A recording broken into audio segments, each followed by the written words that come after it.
Okay, so the Sac and Fox Nation, they are Eastern Iowa's first residents. But before I talk about them, I want to play a little game with you guys. Let's see if this works. Can anyone name the song or the artist? If you do, I have $5.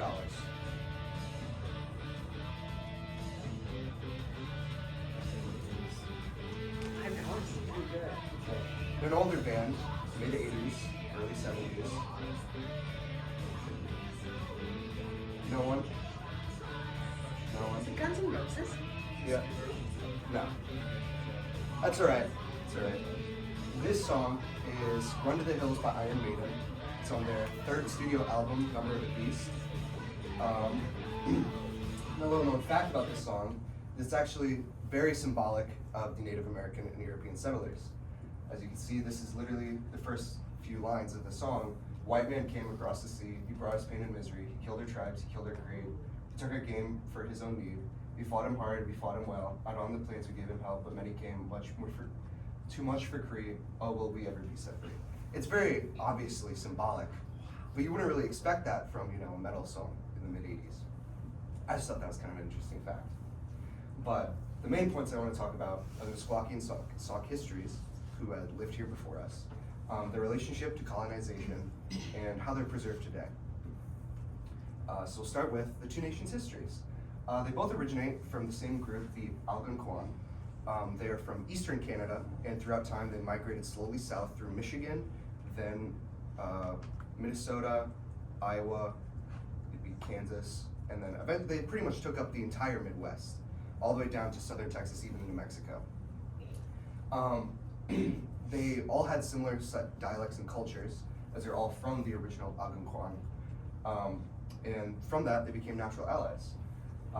From the Sac-and tribe of Mississippi and Iowa, their own website, they said the Meskwaki people, sometimes misspelled Miskwaki, are of Algonquin origin from the eastern woodland culture areas.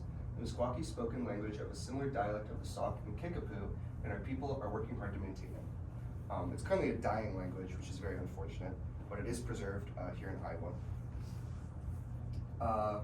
Later on, in around the 1770s, the Meskwaki would fight the French, and the Sauk would join the Meskwaki. This would be known as the Fox Wars, as the French word renard translated to fox, which is what they had called them. And these skirmishes would continue with the Europeans up until independence. This is from a personal diary of Thwaites, August 20th, 1730.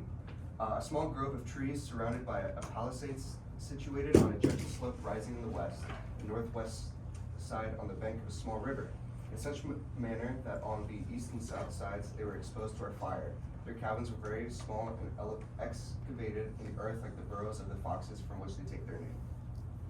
This is from a French soldier in Wisconsin, and it talks about how they had seen these Native Americans, specifically the Meskwaki, camping around their fort, preparing to go to war. Later on, the two tribes would be forcefully confederated.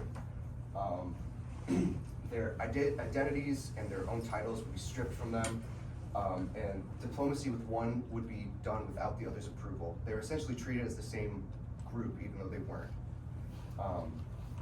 It specifically happened in the Treaty of 1804, written by William Henry Harrison, although it really was just the United States in general, obviously 1804. The United States received the United Sac and Fox tribes, which would be now their new title, into their friendship and protection, and the Spade tribes agreed to consider themselves under protection of the United States and of no other power whatsoever. Obviously, this is not what they wanted, but they didn't really have a choice. Someone rebelled, and this comes Black Hawk. You might remember him from an Iowa history class. He was a war chief of the Sauk, and he very strongly opposed European occupation. He really wanted their land and identity back, but he would be defeated and then publicly humiliated in New England. This is the autobiography of Black Hawk in 1882. The people gathered on the banks as we passed in great crowds, apparently anxious to see us. On our arrival at Wheeling, the streets and riverbanks were crowded with people who flocked from every direction to see us. It's not exactly clear what happened to him. He didn't say it in his autobiography, but other accounts say that they found him shackled or even in a cage. He was treated very much like an animal. But now the nation lives on today. The new Confederation, they persevered through it. Many moved to reservation in Kansas, which is officially, designated as such by the government, but some would stay behind. And what they did is they fought the system, kind of playing fire with fire. They would purchase their own land back, which would no longer consider it reservation land, but they'd still be paid reservation contributions annually, which is something the government is required to do. Also, from the Sac and Fox tribe in Mississippi, Iowa, because their ancestors had the tenacity and foresight to purchase their land, the Meskwaki settlements is not an Indian reservation. Purchasing the land meant full ownership, and a new sovereign nation was built. They could, Judicize themselves. They could do what they want, and they're still continuing to purchase land to this day. They have around 19,000 acres within Iowa, Kansas, and they're hoping to fully reclaim what's theirs, even though it's kind of a Herculean task. And continuing the previous quote, it was not set apart from the public domain and reserved for Indians. It was privately purchased property, a sovereign nation, owing to the noble sacrifices and vision of their ancestors. The Meskwaki continued to thrive and grow over the years on their purchased land. To kind of review what we briefly talked about, Meskwaki and Sauk histories, it's a long history kind of muddied with colonialism.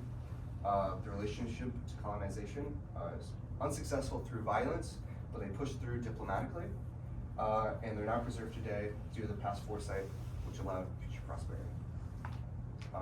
So if you didn't really care about any of that, at least, well, I guess none of you even got the song. It's okay. That's right. Good.